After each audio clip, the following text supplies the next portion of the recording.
In this video, we're going over 5 ultimates that you use wrong, and because of it, you are losing games of Valorant. So we're going to break down each and every one and give you actionable tips on how to use them better. But the one tip we all need is to go to SkillCapped.com, and if you've been really struggling to improve, not only is SkillCapped stacked to the brim with a roadmap of everything you need to do better, our private Discord coaching can be specialized to you so that you can find exactly what you need to work on and quickly climb like so many have. What are you waiting for? Check out SkillCapped right now, down below. Now, a very strong character in the meta right now is Skye, and a lot of players are picking up Skye but using her ultimates terribly. And this is what you need to know. Seekers is really strong at gathering information and can be a great distractor as you push an objective and it overwhelms the enemy team while you simultaneously take space and potentially get kills off of Seekers. That being said, the problem is that if you use it too early, you use it without support or pressure, your Seekers could get someone to pop out, kill them, and then disappear, and then you got almost nothing from this really powerful ultimate. There's a couple things that you can do to ensure that your Seekers always get value, and the first thing you can do is support it with extra or other utility. If you're combining Seekers with the flash so that it's not easy for an enemy to peek out at the Seekers, or maybe you're clearing a close corner or the close area before so that your Seeker can actually go further, gather you more information, and doesn't get shut down super simply without you being able to earn anything or gain anything from it. In addition to that, Seekers is best used with pressure. If an enemy peeks out into 3 of y'all that now all know where this person is, now that person is in a really bad situation. But if you're alone and you're in a defensive position, not ready to capitalize on your Seekers, then the Seekers is going to get you a little bit of information, but nothing that you could actually follow up on right then and there. So while joint rushes can be really good for retakes or takes as a whole, it's not as good if you're in a one-person situation. And this is also why the less pressure on the enemy team, the easier they can deal with Seekers. So if they have 3 people set up on site and you're solo trying to push the site with Seekers, that's really easy for them to deal with. They're not going to get overwhelmed at all, meaning that Seekers does a lot less than if it's one person hiding on site and hoping while 3 people rush the site with Seekers. All of a sudden, boom, Seekers is going to get you some free value. Now, the next ultimate that we got to talk about is Phoenix's Run It Back. And while this ultimate can really do some amazing things where you're popping it over and over again every couple of rounds, pop it off, sometimes it feels like you can't get anything done with this ultimate. And I will say that there's a couple of things that you can do to ensure that it always is impactful. The first one is to make sure that you're clearing close lobbies unless your team is with you. If you're popping that Phoenix ult and turn the corner and instantly get headshot, there's a lot of characters with mobility that can make it to you even if they're not really that close. Whether it's Raze, Neon, or maybe even a Jet Dash, it's important for you to be extra careful about these things. You don't want to turn your proactive play or an attempt at one into you feeding instead. In addition to that, I want you to focus more on space creation than kills. And what do I mean by space creation? These are the areas on the maps that you know that there's no one there or that there is someone there, the areas that your team controls, and the areas that your team could be controlling that the enemy team is not in. So the idea is that when you use your ultimate, you're trying to gather ground for your team to use. A lot of times you'll see a Phoenix pop an ultimate trying to go chase down a kill, and when they don't chase that kill, there's no one to utilize what they have done. There's no one to fill the space that they have created, and that's why ultimately, no pun intended, Phoenix's Run It Back is much better when you are getting value regardless of whether you kill anybody at all. As long as your Phoenix ult doesn't die immediately, it should still be getting value for your team. Now you might be wondering how you have to do this. Well, the easy thing is to look at where your teammates are positioned before you pop your ults. Like, make sure you're checking behind you or checking your map to make sure that they're nearby when you're popping that ult and they're ready to go in. And then a little bit of communication goes a long way. You can say, hey, I'm gonna run in, let's effing go, and you run it down.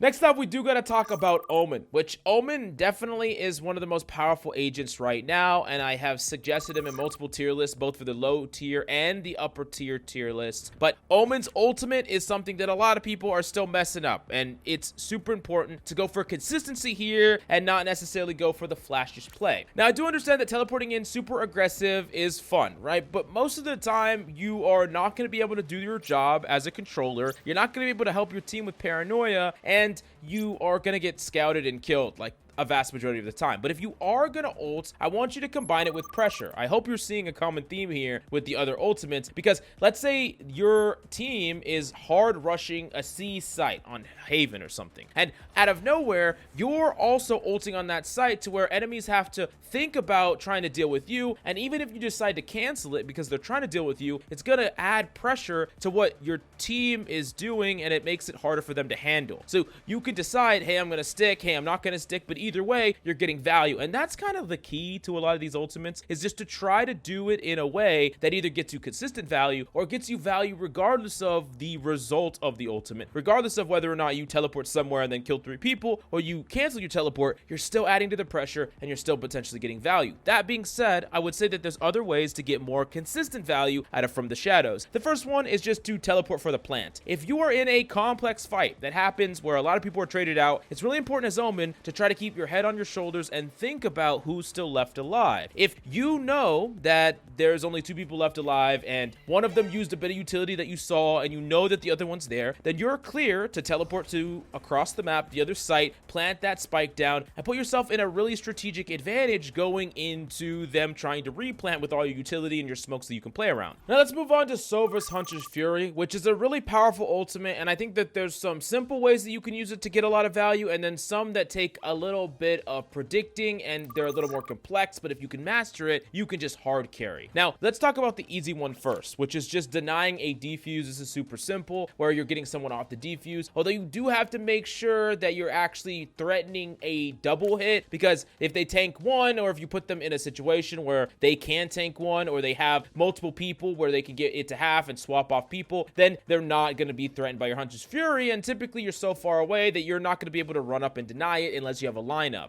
Now, the traditional way that you use Hunter's Fury is combining it with an ability, whether that's your drone, maybe it's your dart, and you're just using it to try to get a 1-person kill and follow up on your engage, help your team go in, and combine with that pressure. Spoiler alert, you probably already knew that. But where Sova's ultimate gets really strong is when you use the information that you have about map control to deny an enemy rush. So let's say you're on defense on Ascent, and you're holding the B site, and you're playing B, maybe you do a little bit of wall bang action, you use your drone, you clear up the B main, you see no one there, you're kind of cheating a little bit towards mid, you jiggle peek the mid angle, you see no one there, and time is ticking down. Time is ticking down, you're clearing these 2 angles, and you know that there's no one there, or you know that they have very little presence there, and then all of a sudden, the enemies start popping utility A main. You know that, hey, this is probably a rush play, because I have a lot of information about where they're not, and that means that they're waiting and gonna all burst out right there. So you could utilize your Hunter's Fury in that moment to heavily ult down the lanes of where they would be playing A main. And this is where you're typically gonna hit 2, 3, 4 people while they're setting up to use all the utility, while they're all about to dump onto point. Now they have to contend with this freaking giant chunk of damage that is flying through them, and it can be a great way to allow your teammates to actually hold or get trade outs, or you to potentially damage a ton of people all at once. And this is something that you can only do if you actually have information about where enemies are, and you use that to make a prediction play based on what enemies are most likely doing in that moment.